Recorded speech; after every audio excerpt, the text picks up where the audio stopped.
Indonesia के महाभूकंप से निकली है बहुत बड़ी खबर। इस महाभूकंप ने एक बार फिर दी है पूरी दुनिया को महाचेतावनी।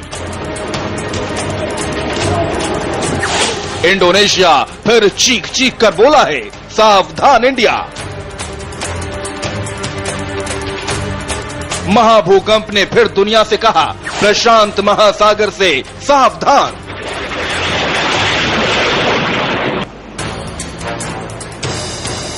दुनिया को बचाना है तो प्रशांत महासागर को छान लो। आखिर पूरी दुनिया में क्यों खतरा बन गया है प्रशांत महासागर? टेलीविजन पर पहली बार देखिए प्रशांत महासागर की सबसे बड़ी कहानी। आज देखिए क्यों प्रशांत महासागर बन गया महाविनाश वाला महासागर। क्यों दुनिया के 90% भूकंप इसी महासागर से उठते हैं? क्यों दुनिया के 81% ज्वालामुखी इसी महासागर से फूटते हैं?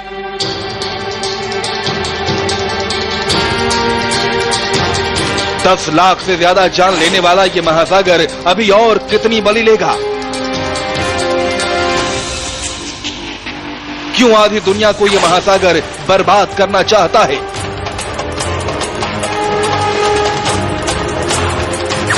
अमेरिका से लेकर इंडोनेशिया तक क्यों तबाही मचाता है प्रशांत महासागर? धरती को अशांत करने वाले प्रशांत महासागर का एक एक सच आज आपके सामने।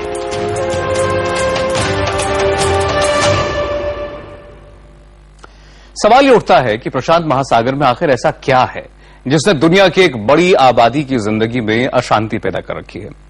इसका जवाब है रिंग ऑफ फायर, आग का गोला, जो प्रशांत महासागर के करीब 40,000 किलोमीटर के लंबे चौड़े हिस्से में धधक रहा है। ऐसा गोला जो किसी को दिखाई नहीं देता लेकिन तबाही मचाता है। क्या है इस आग के गोले का राज? आखिर पानी में आग के गोले की असलियत क्या है और धरती के कौन कौन से हिस्से इस रिंग ऑफ फायर की चपेट में हैं? आप भी देखिए।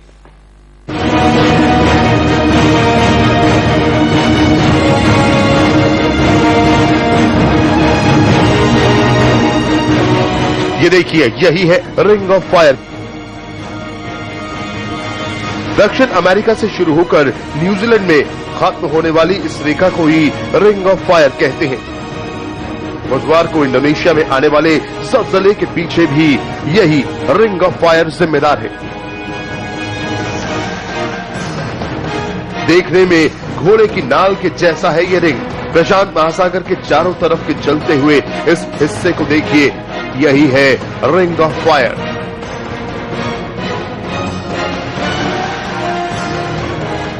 इसके दायरे में धरती का करीब 40,000 किलोमीटर का हिस्सा आता है।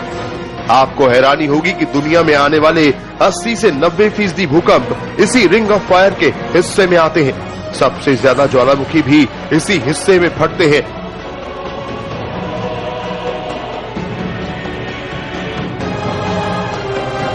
रिंग ऑफ फायर के सबसे करीब है अमेरिका का अलास्का, जिसका खामियाजा भी इसे भुगतना पड़ता है। हर महीने तकरीबन 1500 भूकंप अलास्का में आते हैं। रिंग ऑफ फायर के चारों तरफ दिखाई दे रहे ये लाल बिंदु विनाशकारी भूकंप है। रिंग ऑफ फायर के आसपास आने वाले भूकंप को समुद्र के बहाव से मिलती है ताकत। प्रशांत महासागर में रिंग ऑफ फायर के इर्द गिर्द लगभग 21,000 फीट गहरी खाई है। ये इतनी गहरी है कि इसमें माउंट एवरेस्ट भी डूब जाए।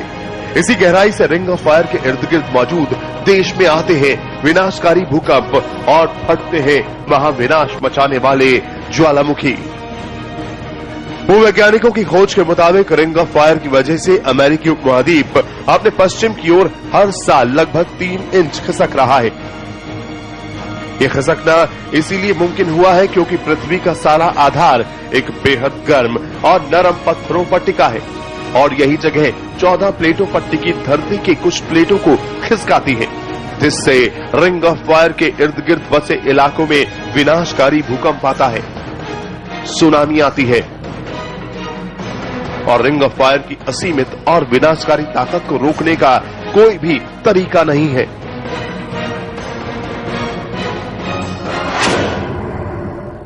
रिंग ऑफ फायर को समझने के लिए आइए शुरुआत इसके एक सिरे से करते हैं और आपको बताते हैं कि कौन कौन से देश इस रिंग ऑफ फायर की आग में जल रहे हैं। जो लाल रंग का आप देख रहे हैं मेरे पीछे घेरा, इसे ही रिंग ऑफ फायर कहते हैं। इसके बाएं सिरे से शुरू करते हैं।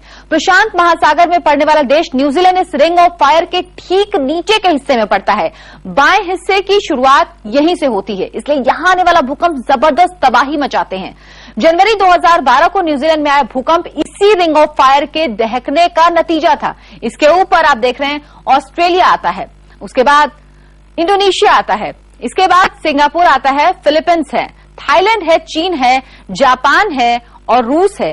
इसके बाद आप ऊपर की तरफ अगर देखेंगे तो अलास्का आ जाता है, मैक्सिको है, अमेरिका है, ब्रिटिश कोलंबिया है, पेरू और इस रिंग ऑफ फायर के सबसे नीचे के हिस्से में आप यहां देख रहे हैं चिली आता है। चिली में भी भारी तबाही मचा चुका है ये भूकंप। पिछले साल सुनामी आई थी, रिंग ऑफ फायर ही इन सभी चीजों के लिए जिम्मेदार होता है और इसी वजह से भारी तबाही मचती है। अब तक आपने देखा कि दुनिया का वो कौन सा इलाका है जिसे रिंग ऑफ फायर कहा जाता है। अब आपको हम दिखाते हैं कि इस इलाके को रिंग ऑफ फायर कहते क्यों हैं और क्यों इस पूरे इलाके को तबाही और बर्बादी का गोला माना जाता है।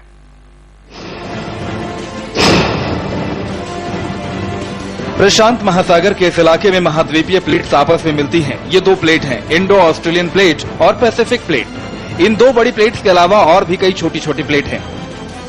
देखिए, रिंग ऑफ फायर के चारों तरफ फैली ये plates, Philippines plate, Juan de Fuca plate, Cocos plate, Caribbean plate और नाजका प्लेट इनमें खास हैं।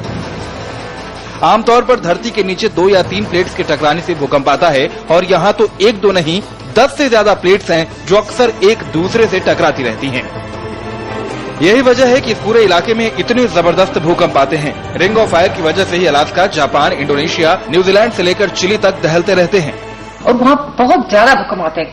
कई जगह तो ऐसी है जहाँ पे हर कुछ दिन में भूकंप आता है और भूकंप की जो तीव्रता है वो भी बहुत ज्यादा होती है। 8 से ऊपर तक के भूकंप आते हैं, जिनमें जापान, इंडोनेशिया, अमेरिका का बहुत सारा हिस्सा, कनाडा, ये सब कई सारे जो हैं अर्थक्वेक, जो बड़े बड़े अर्थक्वेक आए हैं पिछले कई सालों में, ये रिंग ऑफ फायर के ही आसपास आए हैं। समंदर की गहराइयों में छुपी इसी पट्टी की वजह से दुनिया के तकरीबन 452 खतरनाक ज्वालामुखी तबाही उगलते हैं। फिलीपींस का माउंट पिनाटाबू, जापान का माउंट फुजी, अमेरिका का माउंट सेंट हेलेंस इसी इलाके में आते हैं। पहले चैम्बर फॉर्म करता है, इसे हम कहते हैं वॉल्केनिक चैम्बर। इसका गैस और लिक्विड का प्रेशर अर्थ के ऊपर आता रहता है। तो ये पहले जो है ये क्रॉस करता है अपर मेंटल को, यानी मेंटल को क्रॉस करता है। मेंटल को क्रॉस करते हुए फिर ये पूरे मेंटल में जो है वो फिशर्स पैदा करता है, यानी क्रैक्स डेवलप होते हैं और ये क्रैक्स आके फिर ये वॉल्केनो का रूप ले लेते हैं जब ये क्रस्ट पे आते हैं। प्रशांत महासागर का ये हिस्सा सबसे गहरा है। इसकी गहराई 8.4 किलोमीटर है, लेकिन गहरा होने के साथ साथ इस हिस्से की सतह बेहद कमजोर भी है। इसीलिए धरती के नीचे बनने वाला मैग्मा इन्हीं जगहों को फाड़कर बाहर निकलता है। इससे ज्वालामुखी विस्फोट के साथ साथ भूकंप भी आते हैं। वो वॉल्केनोज यहाँ पे एक्टिवेट हैं। अगर वॉल्केनो जब फटते हैं, यानी ये मैग्मा चैम्बर से बहुत ज्यादा जो है जब लिक्विड निकलता है मैग्मा, तो वो वाइब्रेशन प्रोड्यूस करता है। अभी भी पूरे रिंग ऑफ फायर में सैकड़ों ज्वालामुखी तबाही मचाने के लिए तैयार हो चुके हैं। Japan, Java, Sumatra, Philippines, Mexico, British Columbia, ये ग्लोब पे ये एक ऐसी जगह है जो कि सबको पता है कि मेडिटेरेनियन बेल्ट में वॉल्केनो एक्टिवेट है। रिंग ऑफ फायर महज एक पट्टी नहीं बल्कि तबाही का दूसरा नाम है। साल 2012 में ही अब तक इस रिंग ऑफ फायर के इलाके में 27 बड़े भूकंप आ चुके हैं। क्या ये रिंग ऑफ फायर भारत के लिए भी खतरनाक है और अगर है तो कितना खतरा है, आपको बताएंगे एक ब्रेक के बाद। और ब्रेक से पहले बता दें कि देश और दुनिया की दिन भर की 20 बड़ी खबरें देखिए बिना ब्रेक के नॉन स्टॉप सुपरफास्ट में रात 10 बजे।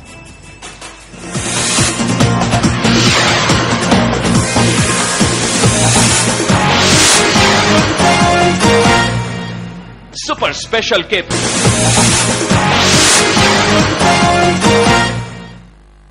हम आपको बता रहे हैं कि आखिर प्रशांत महासागर में ऐसा क्या है कि इसके नजदीक बसे देशों में अक्सर जलजले आते हैं। अब सवाल यह भी है कि क्या ये रिंग ऑफ फायर भारत के लिए भी खतरनाक है, और अगर है तो कितना? क्या रिंग ऑफ फायर से उठने वाले हाहाकारी भूकंप भारत में तबाही मचा सकते हैं? क्या उस इलाके से उठने वाली सुनामी की लहरें भारत को नुकसान पहुंचा सकती हैं? हिंदुस्तान इस रिंग ऑफ फायर से 2300 किलोमीटर दूर है।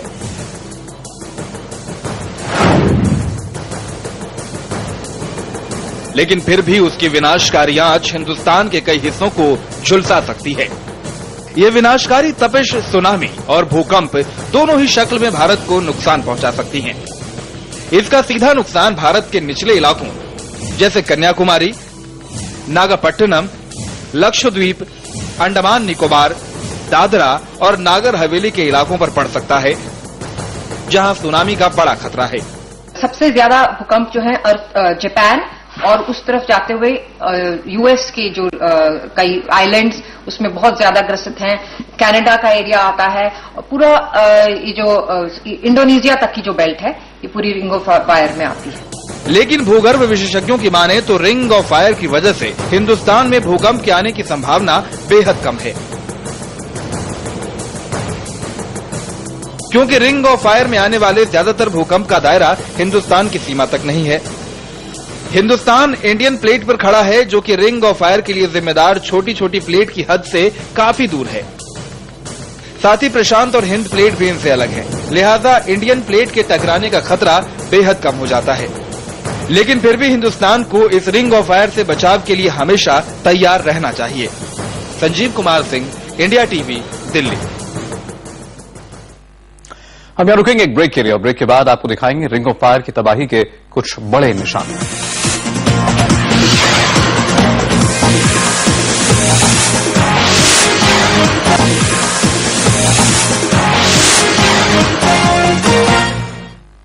अब आपको हम दिखाते हैं रिंग ऑफ फायर की तबाही के वो विनाशकारी निशान। इसने लोगों को सदियों के लिए ऐसे जख्म दिए जिन्हें भुला पाना आसान नहीं, लेकिन लोग बेबस हैं क्योंकि इस कुदरत के इस गोले के आगे किसी की भी साथ नहीं है। रिंग ऑफ फायर का सबसे भयानक रूप पिछले साल जापान में देखने को मिला।